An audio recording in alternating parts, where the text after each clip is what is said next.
Hi everyone, welcome back to my channel Dazi Ali's kitchen. Rainy season అయితే start అయిపోయింది కదండి. ఈ రెయినీ సీజన్కి చాలా చల్లగా ఉంటుంది కదా బయట. అలాంటి ఈ రెయినీ సీజన్కి ఏదైనా ఈవినింగ్ స్నాక్స్గా పుల్లగా కారంగా ఏదైనా తినాలనిపిస్తే ఇలా ఇంట్లో ఉండే ఇంగ్రీడియంట్స్తో ఇలా పోహాతో చాట్ ప్రిపేర్ చేసుకొని తినండి. అటుకులతో చాట్ ప్రిపేర్ చేసుకొని తింటే చాలా బాగుంటుందండి. చాలా సింపుల్గా మన ఇంట్లో ఉండే ఇంగ్రీడియంట్స్తోనే ప్రిపేర్ చేసుకోవచ్చు. పిల్లలకు కానీ పెద్దలకు కానీ బాగా నచ్చేస్తుందండి. తయారీ విధానం అయితే చూసేద్దాం. ముందుగా స్టవ్ ఆన్ చేసుకొని ఒక కడాయి పెట్టుకొని కడాయిలో డీప్ ఫ్రైకి కాస్త ఎక్కువనే ఆయిల్ వేసుకోవాలండి. ఇక్కడ ఆయిల్ ఎక్కువ వేస్ట్ అవ్వదు. చూడండి, ఆయిల్ బాగా హీట్ అయిన తర్వాత ఫ్లేమ్ని హై నుండి మీడియంకి తగ్గించుకొని మనం జ్యూస్ వడగడతాం కదా, అలాంటి ఒక స్టెయినర్ పెట్టుకొని ఫస్ట్ పల్లీలని ఫ్రై చేసేసుకోవాలండి. 1 కప్పు వరకు పల్లీలను అయితే ఫ్రై చేసుకోవచ్చు. ఇక్కడ పల్లీలని ఇలా ఒక 1 మినిట్ పాటు వదిలేసి తర్వాత ఒక స్పూన్తో కానీ లేకపోతే నెట్ని కాస్త జాగ్రత్తగా ఇలా కదుపుకుంటూ ఫ్రై చేసేసుకోవాలండి. ఫ్లేమ్ని మీడియంలో అడ్జస్ట్ చేసుకోవాలి, లేకపోతే మనం పెట్టిన వెంటనే పల్లీలు మాడిపోయే ఛాన్సెస్ ఉందండి. చూడండి, ఇలా కదుపుకుంటూ జాగ్రత్తగా ఫ్రై చేసేసుకోవాలి. 1 కప్పుతో వదిలేరండి, కప్పులు లాగేస్తారు. అంత బాగుంటుందండి ఈ పోహా రెసిపీ, చాలా బాగుంటుంది. చూడండి, ఇలా కదుపుకుంటూ జాగ్రత్తగా ఆయిల్ పైన పడకుండా ఇలా నెట్ని జాగ్రత్తగా కదుపుకుంటూ అయితే ఫ్రై చేసేసుకోవాలండి పల్లీలని.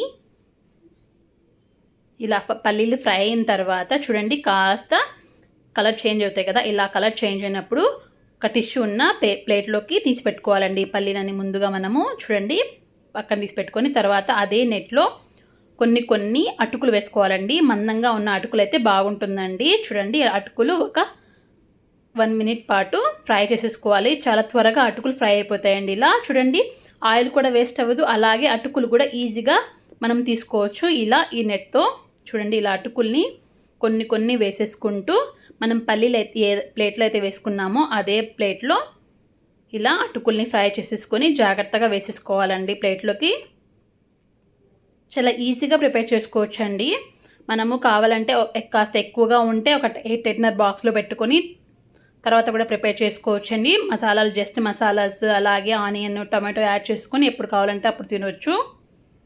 ఇలా కొన్ని అటుకులను అయితే వేసేసుకొని జాగ్రత్తగా ఇలా ఒక గిన్నెలో అయితే వేసేసుకోవాలండి. వేసేసుకొని తర్వాత టిష్యూ పేపర్ తీసేసుకొని ఇందులో మనము ఒకసారి ఇలా కలుపుకొని ఒకసారి పల్లీలు అలాగే అటుకులు కలిసేటట్టు ఒకసారి కలుపుకుందామండి. కలుపుకొని ఇప్పుడు మనం ఇందులో మసాలాస్ యాడ్ చేసుకుందామండి. స్పైసెస్ అయితే యాడ్ చేసేసుకుందాము.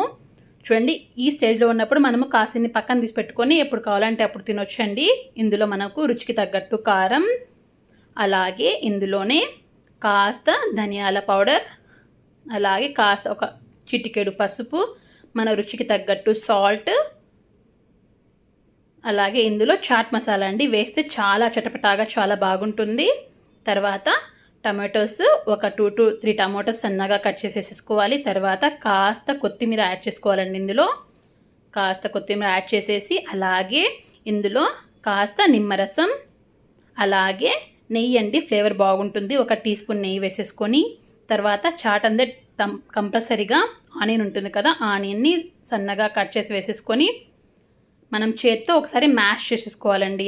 ఇలా మ్యాష్ చేసుకుంటే చాలా బాగుంటుంది టేస్ట్. ఇలా మ్యాష్ చేసేసుకొని సర్వ్ చేసేసుకోవడమేనండి. ఇవి ప్రిపేర్ చేసుకున్న వెంటనే తింటే చాలా బాగుంటుంది టేస్ట్. కాస్త టైం పడితే మెత్తగా పడిపోతుంది. మనం ఆనియన్ అలాగే టమాటో వేసాం కాబట్టి మెత్తపడిపోతాయండి. కాబట్టి చేసుకున్న వెంటనే తింటే చాలా బాగుంటాయండి. కప్పులు లాగించేస్తారు. మీరు కూడా తప్పకుండా ట్రై చేసేసి మీకు ఎలా కుదిరిందో కమెంట్ బాక్స్లో కమెంట్ చేసేయండి.